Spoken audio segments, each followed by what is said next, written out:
오늘 본문의 말씀 열왕기하 20장 1절부터의 말씀으로 기도로 절망을 넘어서십시오 라는 제목으로 함께 은혜를 나누겠습니다. 미국의 어느 지역에 한 교회가 있었습니다.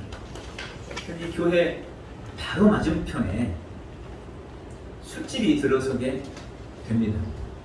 그 술집 때문에 항상 예배에 방해를 받았습니다. 노출이 심한 접대부들의 어떤 그런 옷차림이며 술 취한 사람들의 술주정이나 고성방가 등 여러 가지로 예배하는데 지장을 받습니다. 고민하던 목사님이 성도들과 함께 매일 저녁 기도회를 시작했습니다. 그렇게 기도합니다. 주님, 저 술집이 속히 이사가게 해 주시옵소서.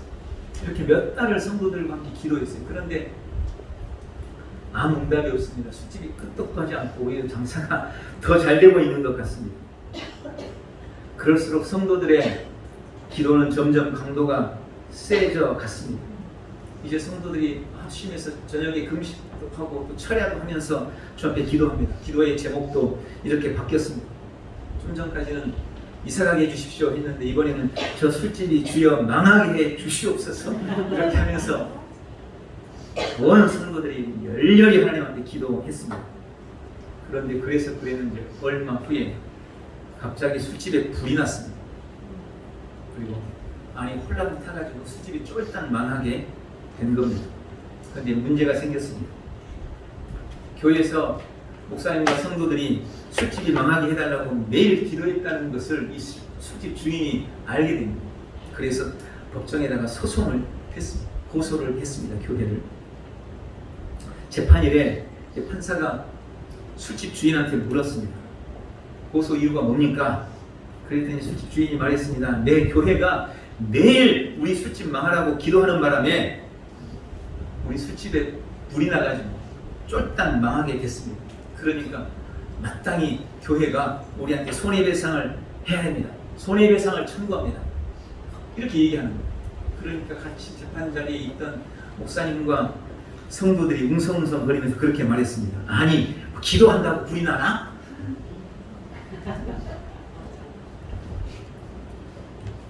가만히 상황을 살피던 판사가 잠시 후 판결을 내렸습니다. 이 교회 목사님과 성도들은 무죄입니다.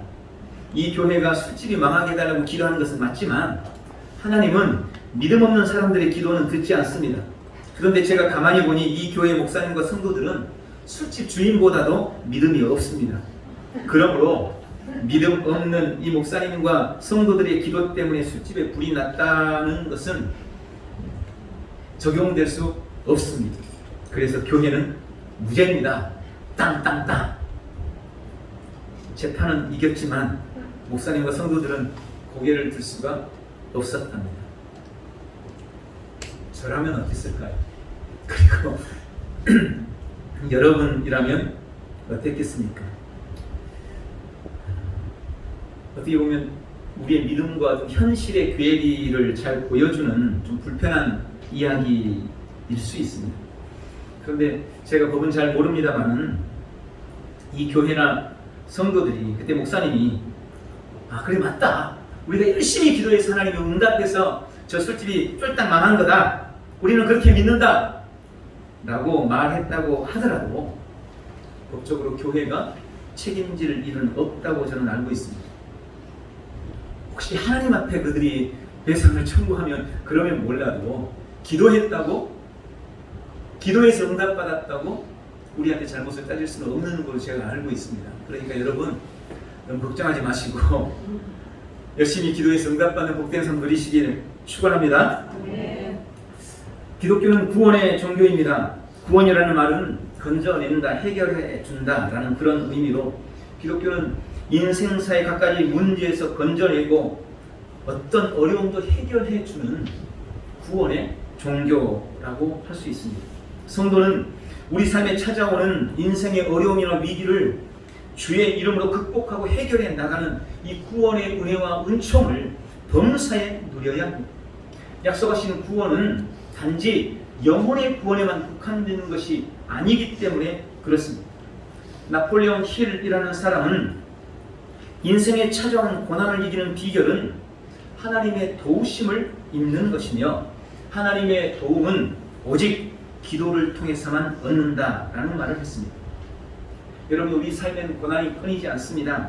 산 하나를 넘었다 싶으면 더 높은 또 다른 산이 우리를 기다리고 있습니다. 그리고 인생에 찾아오는 고난의 종류도 너무나 다양합니다. 가만히 보면 인생사에 있어서 고난이 아닌 것이 단 하나도 없다는 그런 생각이 듭니다. 오늘 읽은 본문에는 인생의 최고의 고난이라고 할 수 있는 이 죽음의 문제 앞에 맞닥뜨린 한 사람이 등장하고 있습니다. 그리고 그는 사람으로서는 감당할 수 없는 참으로 엄청난 문제를 기도로, 믿음으로 해결하고 구원의 하나님을 간증하고 있습니다. 오늘 이 말씀 속에서 지금 우리에게 주시는 하나님의 약속과 뜻을 발견하고 이 약속을 누려나가는 우리 오늘 성도들이 되시기를 예수님의 이름으로 축원합니다. 오늘 주님은 이 본문의 말씀을 통하여서 우리 인생의 어떤 문제도 내가 해결해 주겠다고 약속하고 계십니다. 본문에 이스라엘의 유명한 왕 히스기야 왕이 나옵니다. 그는 죽을 병에 걸려서 하나님으로부터 사형 선고를 받습니다. 그런데 이 시기가 참 공교롭습니다. 본문 1절에 보니까 그때에 라는 말로 시작하고 있습니다. 여기 그때라는 것은 본문이 20장이니까 바로 19장에 있는 사건을 의미하는 거죠. 19장에는 남유다가 아수르와 전쟁을 벌여서 대승을 이룬 사건을 기록하고 있습니다. 19장에 보면 아수르의 사내립이 18만 5천 명이라는 어마어마한 대군을 이끌고 남유다를 쳐들어옵니다.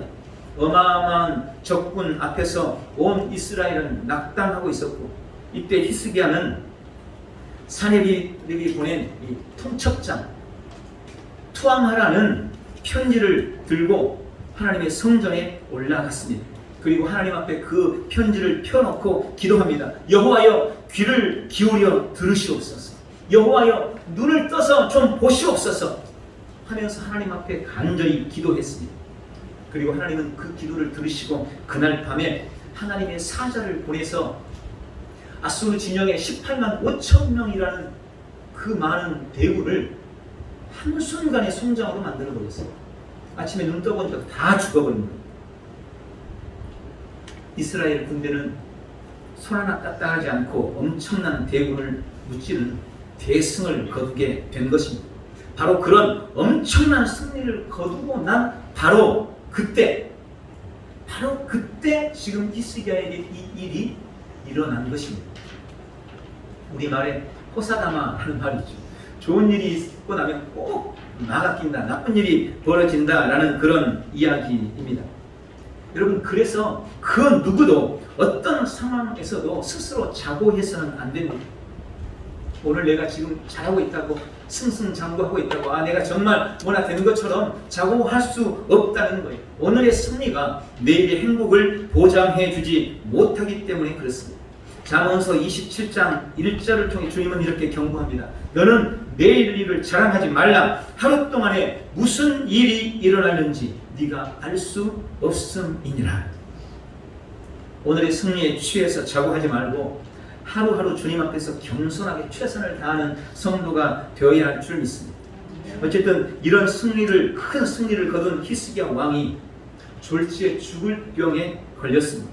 하나님이 선지자 이사야를 통해서 사형 선고를 내립니다. 20장 1절에 너는 집을 정리하라. 네가 죽고 살지 못하리라. 여러분, 이때가 히스기야가 왕이 된 지 14년이 되는 해였습니다. 그리고 그의 나이 39살이었습니다. 너무나 젊은 나이, 그리고 큰 승리를 거둔 승승장구하던 바로 그때 기가 막힌 문제를 만난 것입니다. 여러분, 세상에서 세상의 의사가 당신 암입니다. 당신 얼마 살 날이 남지 않았습니다. 그 말 들어도 그게 얼마나 절망적입니까? 세상 사람들이 내리는 판결도 너무 절망적입니다. 그런데 오늘 히스기야는 하나님으로부터 사형 선고를 받은 겁니다. 사실상의 끝이 났다는 것입니다. 그러나 오늘 본문의 히스기야는 그 절망적인 상황 앞에 무릎 꿇지 않았습니다. 그는 자신이 가진 가장 강력한 무기를 사용합니다. 단 한 번도 자신을 실망시킨 적 없는 필승의 무기, 본문에 바로 기도였습니다. 그는 죽음의 질병 앞에서 하나님께 나아가 통곡하며 자비를 베풀어 달라고 하나님께 기도합니다. 그리고 기어이 하나님으로부터 약속을 받아냈습니다. 본문 5절에 내가 네 기도를 들었고 네 눈물을 보았노라. 내가 너를 치료하리라. 그는 기도를 통해 불치병에서 치유를 받았고 15년을 더 살 것이라는 약속을 받습니다. 또한 아수르 왕의 손에서도 건져주신다는 보장을 받게 됩니다. 이 히스기야의 사건을 통해 주님은 지금도 우리 인생에 찾아오는 어떤 절망적인 문제도 우리 주님이 해결해 주시마 약속하고 있습니다. 너희가 부르짖고 기도하면 내가 듣고 응답해 줄 거다라고 말씀하고 계시는 것입니다. 오늘 이 약속의 말씀을 붙들고 기도함으로 절망을 넘어서는 복되고 귀한 역사가 있기를 주님의 이름으로 축원합니다. 그러므로 주님이 이렇게 약속하셨으므로 우리 인생에 찾아오는 어떤 고난으로 인해서도 절망하지 마시기 바랍니다. 사람이 고난을 당할 때, 특히 내 인생이 내가 계획한 대로, 내 뜻대로 또 혹은 예상했던 대로 되지 않을 때 내 마음에 가장 먼저 찾아오는 마음은 낙심과 절망이라고 합니다. 그리고 그 낙심과 절망이 어떤 사람들에게는 극단적인 선택을 하는 결과를 가져오기도 합니다. 그래서는 안 되는데 안타깝고 아쉽지만 이 문제가 성도라고 별반 다르지 않은 것을 우리가 보게 됩니다. 많은 성도들조차도 인생의 고난과 문제 앞에서 불신자와 별반 다를 바 없는 그런 본능적인 선택을 하는 것을 봅니다.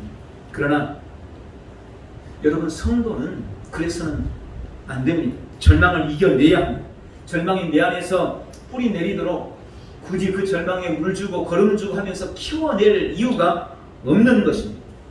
절망이 뿌리 내리면 얼른 뽑아서 내버려야 합니다. 왜냐하면 절망은 우리가 가진 믿음의 역사를 회방하는 가장 큰 적이기 때문입니다. 절망은 기도의 동력을 차단하고 기도할 마음을 막아버립니다. 절망은 활활 타오르는 우리의 열정에 찬물을 끼얹고 절망은 사탄이 역사하도록 길을 만듭니다. 악한 영은 여지없이 우리의 절망을 타고 들어와서 우리를 괴롭히고 우리를 무너지게 만드는 것입니다. 내 안에 심어진 절망을 이겨내시기를 주님의 이름으로 축원합니다. 그런데 여러분, 우리는 무엇보다 절망하지 않는 법을 배워야 합니다. 절망하지 않는 법. 제가 오늘 그것을 말씀드리려고 합니다. 여러분, 사람들이 실패했다고 다 절망합니까? 아닙니다. 내가 길을 가는데 그 길이 막혔다고 다 절망합니까? 아닙니다. 다른 길이 있다면 절망하지 않습니다. 이 방법을 썼는데 실패했어요. 그런데 다른 방법이 있어요. 그러면 그 사람은 낙심할 이유가 없습니다. 그 길이 막혔으면 다른 길로 가면 되고 이 방법이 안 되면 저 방법으로 하면 됩니다. 다른 길이 있다면 절망할 이유가 없는 것입니다. 그런데 더 이상 길이 없어요. 이제 나아갈 길이 더 이상 없어요. 더 이상 방법이 없습니다. 그러면 바로 그때 절망이 찾아오는 거예요. 그럼 누구라도 그럴 겁니다. 더 이상 길이 없어요. 방법이 없어요. 그러면 할 수 있는 게 마지막 선택이 절망밖에 없는 겁니다. 그렇다면 그래서 제가 여러분에게 묻습니다. 세상 사람들은 그렇다 치더라도 우리에게도 정말 다른 길이 없습니다. 세상 사람들은 다른 방법이 없더라도 정말 우리에게도, 예수님을 믿는 우리에게도 정말 다른 방법이 없습니까? 아닙니다. 우리에게는 세상이 모르는 다른 길이 있습니다. 성도에게는 우리만 아는 다른 방법이 있습니다. 세상이 도무지 알 수 없는 다른 기가 막힌 수가 우리 성도들에게는 있습니다. 그리고 심지어 그 길은 최고의 길입니다. 심지어 그 수는 그야말로 신의 한 수입니다. 우리에게는 세상이 알 수 없는, 세상이 없는 전능하신 하나님이라는 최고의 방법이 있습니다. 그러면 왜 절망합니까? 하나님이라는 길이 있는데, 하나님이라는 최고의 수가 있는데, 전능하신 주님이 나의 방법이 되시는데 그 무엇이, 그 어떤 것이 우리에게, 나에게 절망을 주겠습니까? 오늘 히스기야는 하나님으로부터 사형 선고를 받고도 절망하지 않았습니다. 하나님으로부터 넌 죽는다라고 말을 들었음에도 낙심하지 않았습니다. 왜요? 그가 최고의 길을 알고 있었기 때문에, 그가 다른 최고의 방법을 알고 있었기 때문에 그렇습니다. 하나님이 최고의 한 수라는 것을 그가 알았기 때문에 그런 겁니다. 그래서 그는 그 문제 앞에서 그가 알고 있는 다른 길을 찾았습니다. 그래서 그는 그 문제 앞에서 바로 그 다른 방법을 찾았습니다. 그는 문제 앞에서 하나님이라는 최고의 수를 찾았습니다. 히스기야는 죽음이라는 가장 절망적인 상황 속에서 절망 대신 하나님을 선택한 것입니다. 절망 대신 기도를 선택한 것입니다. 그러므로 우리도 아무리 아프고 힘들어도 절망하지 마십시오. 우리에게도 히스기야처럼 하나님이라는, 그리고 기도라는 최고의 수가 있기 때문입니다. 마지막으로 우리는 하나님의 약속을 믿고 기도해야 합니다. 하나님께서 내리신 사형 선고라는 절망적인 상황 앞에서 히스기야가 하나님께 기도합니다. 2절 3절입니다. 히스기야가 낯을 벽으로 향하고 여호와께 기도하여 이르되 여호와여 구하오니 내가 진실과 전심으로 주 앞에 행하며 주께서 보시기에 선하게 행한 것을 기억하옵소서 하고 히스기야가 심히 통곡하더라. 저는 오늘 본문 이 히스기야의 기도를 보면서 한 세 가지를 묵상을 합니다. 첫 번째, 오늘 히스기야의 기도는 그는 얼굴을 벽으로 향하여 하나님께 기도했다고 말씀하고 있습니다. 여러분, 얼굴을 벽으로 향해서 기도했다는 이 말은 기도를 방해하는 어떤 환경이나 상황도 용납하지 않으려는 히스기야의 기도에 대한 의지가 담겨 있는 것입니다. 기도를 방해하는 어떤 환경이나 상황도 용납하지 않으리라. 히스기야의 기도의 태도가 바로 이 말씀 속에 담겨 있습니다. 많은 성도들이 기도를 힘들어합니다. 여러분, 이해합니다. 제가 생각해도 기도가 그렇게 쉽지 않습니다. 눈만 감으면 그저 자동으로 술술 나오는 것이 기도가 아닙니다.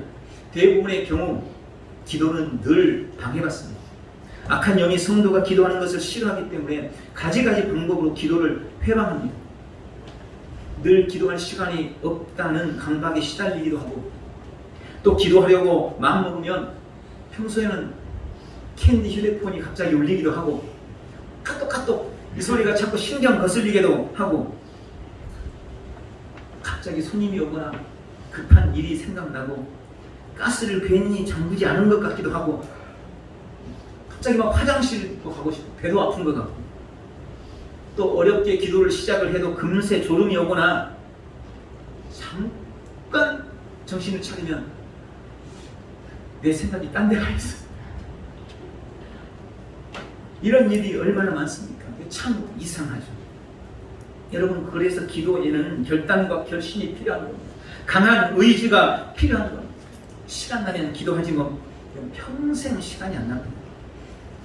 늘 핑계에 쫓겨서 기도하지 못하게 되는 것입니다. 오늘 히스기야가 벽을 향하여 기도했듯 하루 단 5분이라도 기도의 시간을 정하고 방해받지 않는 시간을 좀 만들고 환경을 만들고 그때만이라도 잠시 휴대폰을 꺼두고, 여러분 휴대폰도 하루에 한 번은 꺼야 더 좋대요.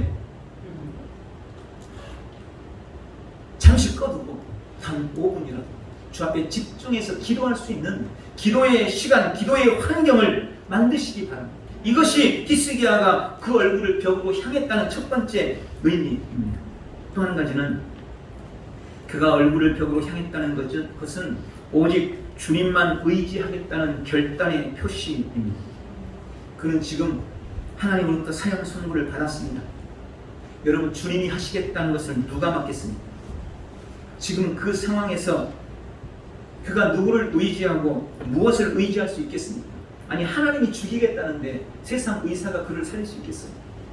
하나님이 죽이겠다는데 세상 약을 먹는다고 그 병이 낫겠느냐는 말입니다. 주님이 하신 약속과 말씀을 처리할 수 있는 분은 오직 한 분, 주님 자신뿐입니다. 지금 히스기야는 주님 말고는 다른 방법이 없습니다. 그걸 너무나 잘 알고 있는 것입니다. 그래서 얼굴을 벽으로 향하고 오직 주만 바라보겠다고, 나는 오직 주님만 의지하겠다고 결단하고 있는 것입니다. 그런데 그에 비해서 우리는 너무나 많은 다른 방법을 가지고 하나님 앞에 기도합니다. 주님이 내 기도를 들으시고 응답해 주시면 정말 감사하겠습니다. 그런데 혹시 주님 어려우시면 제가 한번 다른 방법을 찾아볼게요. 가만 생각해 보니까 뭔가 좀 다른 방법이 있을 것도 같아요. 저를 도와줄 사람이 있을 것도 같아요. 여러분, 이런 태도나 이런 생각을 가지고 하나님 앞에 기도했다가는 절대 응답받을 수 없습니다. 오직 주님만 의지하겠다는 마음과 태도, 주님이 아니면 할 수 없다는 생각, 주님이 아니면 이제 끝이라는 생각, 그런 태도, 그런 자세로 하나님 앞에 기도하시기 바랍니다. 이것이 히스기야가 그 얼굴을 벽으로 향했다는 의미인 것입니다. 두 번째로 오늘 본문의 히스기야의 기도는 그는 선하게 행하는 것을 기억해 달라고 하나님 앞에 기도했습니다. 3절에 히스기야가 그렇게 기도합니다. 여호와여, 구하오니 내가 진실과 전심으로 주 앞에 행하며 주의 보시기에 선하게 행한 것을 기억하옵소서. 여러분, 기도의 내용보다 더 중요한 것은 기도하는 사람입니다.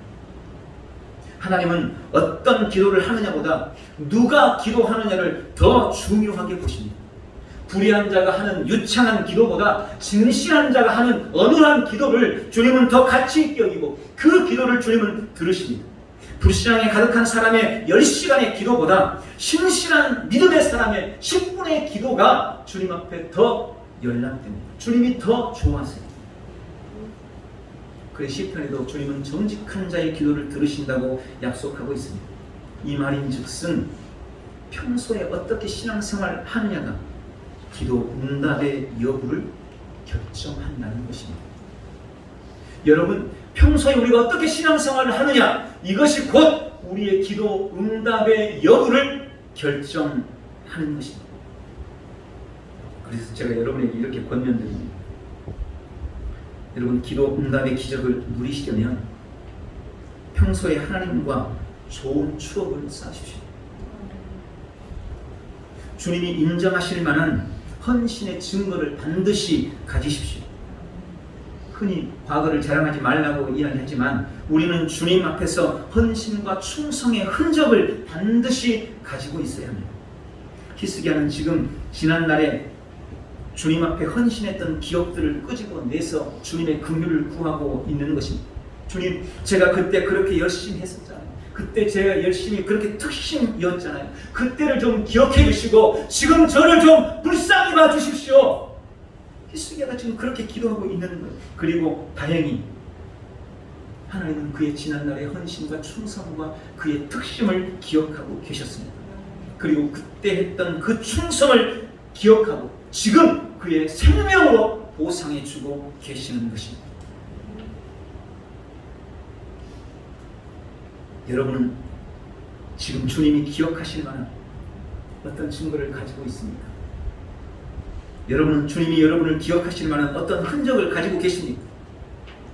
주님 앞에서 어떤 추억을, 정말 좋은 추억을 가지고 계십니까? 마지막으로 오늘도 히스기야의 이 기도는 세 번째, 그는 심한 통곡으로 기도했다고 말씀하고 있습니다. 3절입니다. 히스기야가 심히 통곡하더라.